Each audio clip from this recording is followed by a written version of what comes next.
Thank you for joining us again and welcome back to our channel. If you're paying attention in the news recently, you will have noticed that some African leaders traveled to Ukraine and Russia to bring both sides together to see or come up with a way to resolve this particular war. The delegation from South Africa, Egypt, Senegal, Congo, Brazzaville, and also Cameroon, including Zambia and Uganda, put forward a 10-point proposal, including a recognition of Russia and Ukraine's sovereignty and a continued unhindered grain export. Some saw that to be as a begging mission for the African leaders. The way this particular mission was covered in European media was devastating. Some analysts call it a failed mission. Some called it that some of African leaders who traveled there were not neutral. And some other analysts actually condemned the mission before it even started. As soon as it was announced, it was a big issue across the media. Some called the mission a less heavyweight, as if it was different from other missions that have traveled to Ukraine and Russia to resolve this war, which is becoming a global conflict at the moment and has split the world in several ways and different blocks, as we all are watching. But one particular TV, France 24 in France, analyst actually injected himself into the conflict, and in particular talking about the African leaders delegation.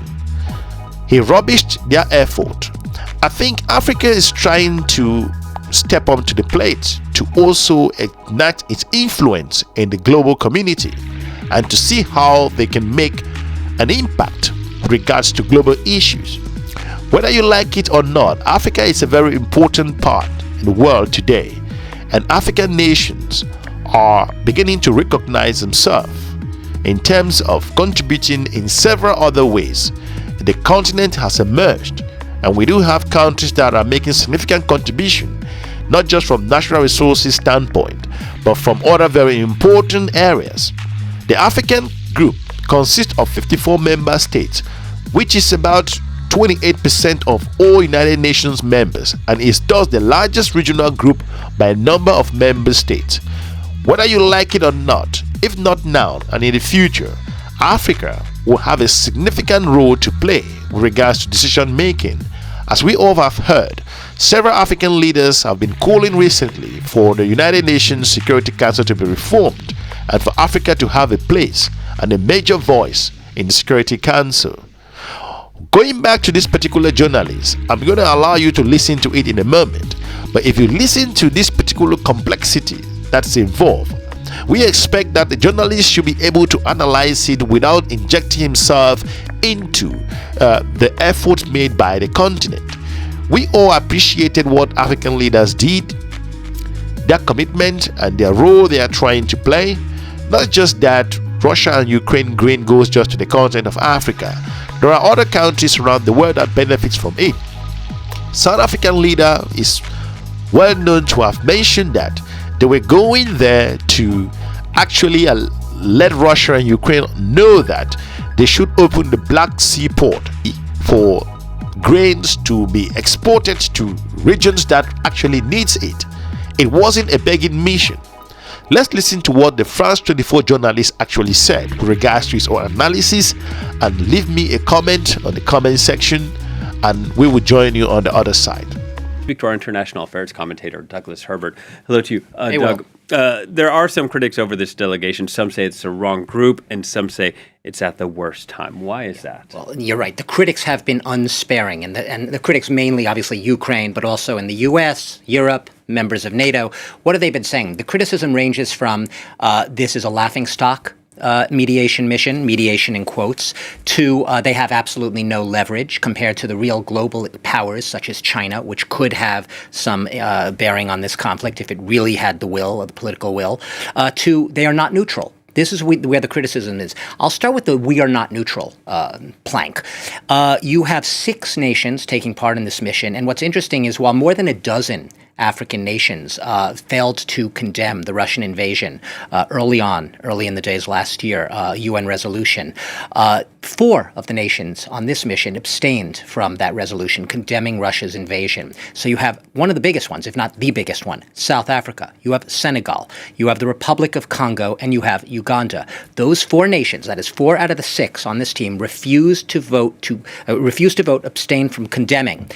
You do have 2 who are represented in this delegation, Egypt and Zambia, and they did vote to condemn Russia's invasion. So you have this neutrality problem here, a delegation whose members are not seen as neutral and at worst seen as beholden to Moscow for various things from, as you mentioned, dependence on grain and fertilizer and the goodwill of Vladimir Putin to continue exporting that grain and fertilizer. The neutrality problem, though, goes to the heart. Look at South Africa. All roads in this delegation really lead to its most influential member, South Africa.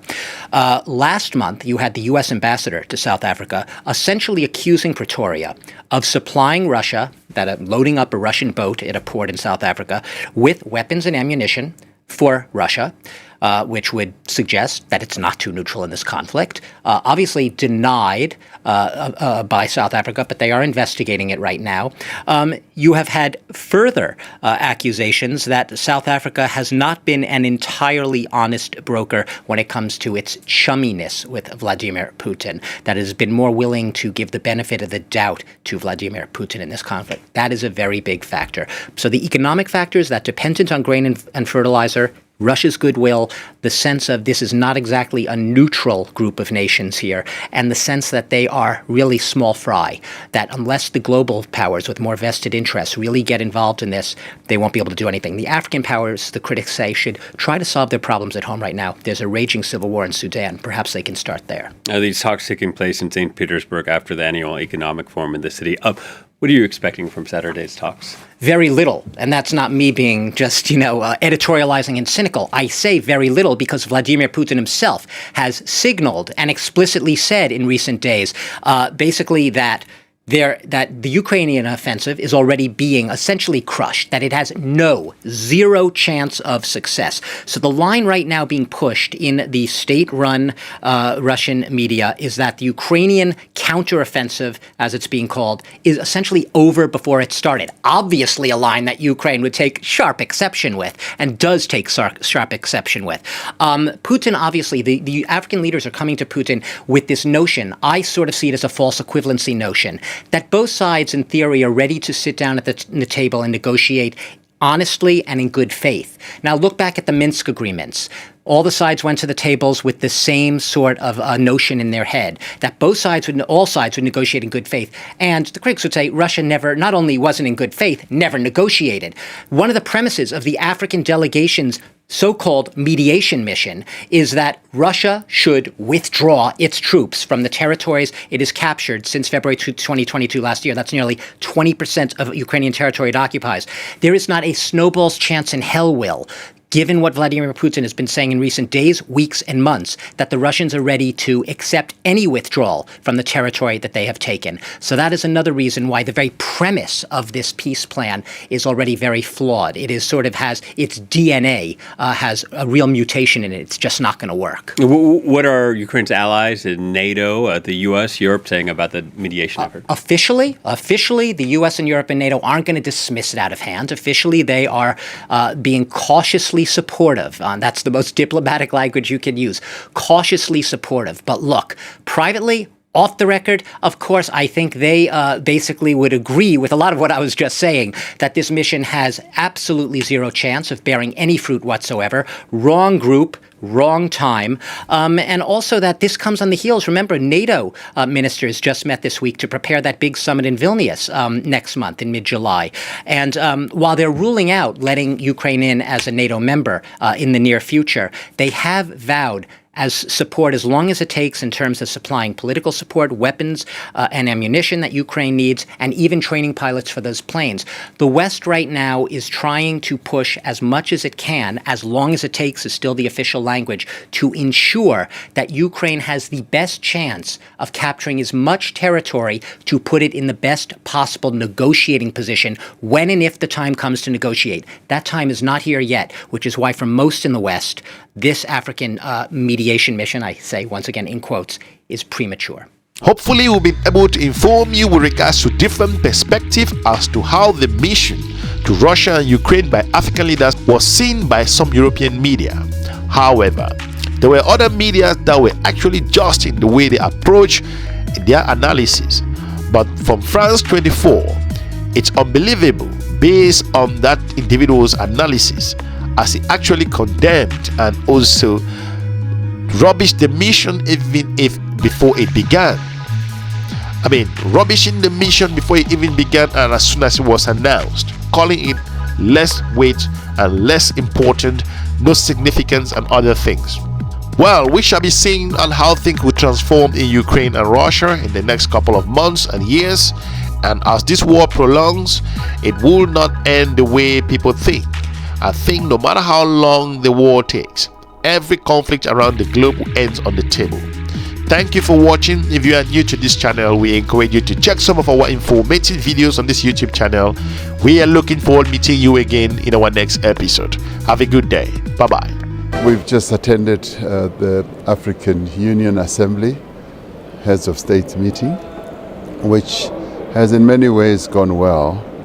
We as South Africa had been appointed as the chairperson of the Peace and Security Council.